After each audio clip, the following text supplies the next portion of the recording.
Huh? So you lose your head? Plus a little neck. Okay. Okay. Okay, ready. Good morning, everybody. My name is Dawn.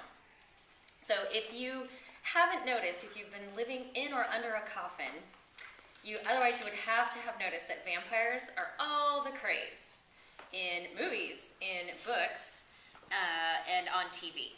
So I picked a nice frivolous topic, and I'm going to share two authors today who write about vampires.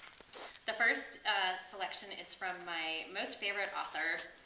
His name is Christopher Moore. He doesn't write exclusively about vampires, but one of his books called You Suck, A Love Story is my first selection. You first, Tommy said. They stood in the great room of their loft on either side of the futon, where the huge cat, a crossbreed between a Persian, a dust mop, and possibly a water buffalo, was actively shedding. Tommy had decided that he was going to be very cool about the whole blood drinking thing, despite the fact that he was so amped he felt as if he could run up and down the walls. In fact, he wasn't sure that he couldn't run up and down the walls. That was part of what was freaking him out. Still, since coming to San Francisco a couple of months ago, he had spent entirely too much time overreacting, and he wasn't going to do it now. Not in front of his girlfriend, not at all if he could help it. You go first, Jody said. You've never fed before. But you gave the old vampire some of your blood, Tommy said. You need it. It was true. She had given the vampire her blood to help him heal from the damage Tommy and his friends had caused by blowing up his yacht and so forth. But he hoped she would say no again. No, after you, Jody said with a very bad French accent. I insist. Tommy leapt to the futon, bent over the huge cat. He wasn't sure how he was supposed to go about this, but he could see the healthy red life aura around Chet, and he could hear his little kitty heart pounding. There was a crackling noise inside of his head, like someone was popping bubble wrap in his ear canal.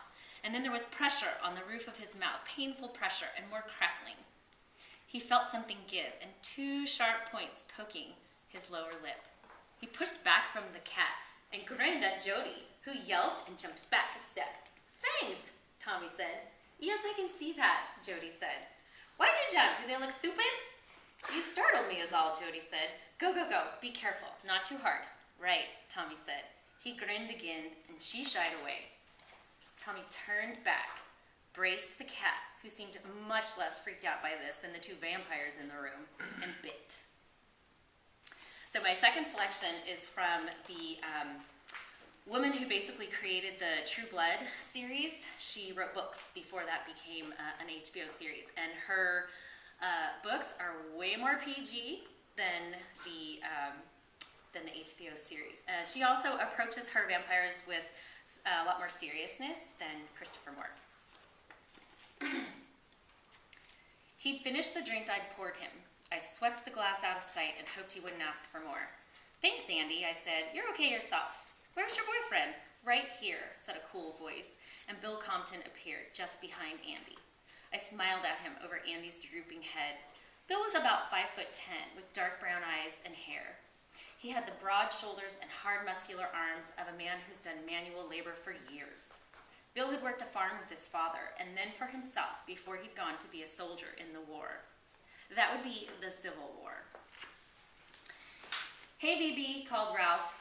Bill raised a casual hand in return to the greeting, and my brother Jason said, Evening, Vampire Bill, in a perfectly polite way. Jason, who had not exactly welcomed Bill into our little family circle, had turned over a whole new leaf. I was sort of mentally holding my breath, waiting to see if his improved attitude was permanent. Bill, you're okay for a bloodsucker, Andy said judiciously, rotating on his bar stool so he could face Bill. I upgraded my opinion of Andy's drunkenness, since he had never otherwise been enthusiastic about the acceptance of vampires in America's mainstream society. Thanks, Bill said dryly. You're not too bad for a bellflower. He leaned across the bar to give me a kiss. His lips were as cool as his voice. You had to get used to it, like when you laid your head on his chest and didn't hear a heartbeat inside.